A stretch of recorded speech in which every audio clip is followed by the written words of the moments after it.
ভারতের টানা ৩বারের প্রধানমন্ত্রী হিসেবে নরেন্দ্র মোদীর শপথ গ্রহণ অনুষ্ঠান উপলক্ষে কঠোর নিরাপত্তা ব্যবস্থা নেওয়া হয়েছে দিল্লিতে। রাষ্ট্রপতি ভবনে সন্ধ্যা ৭:১৫টায় শপথ নেবেন নবনির্বাচিত এ প্রধানমন্ত্রী।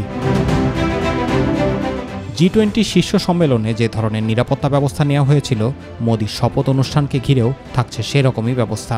মোদীর শপথ উপলক্ষে অনুষ্ঠানস্থল ও আশেপাশের নিরাপত্তা নিশ্চিত করতে ৫টি আধাসামরিক সংস্থা, NSG কমান্ডো এবং ড্রোন মোতায়েন থাকছে।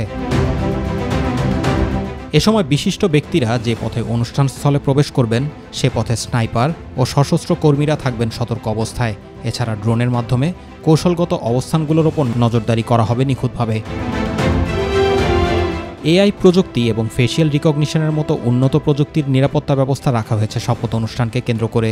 রাষ্ট্রপতি ভবনের চারপাশে কৌশলগত অবস্থান নিয়েছে সোয়াট টিম এবং NSG কমান্ডো সহ প্রায় ২৫০০ পুলিশ সদস্য। এ উপলক্ষে ট্রাফিক নিয়ন্ত্রণ এবং সীমান্ত নিরাপত্তাও বাড়ানো হয়েছে।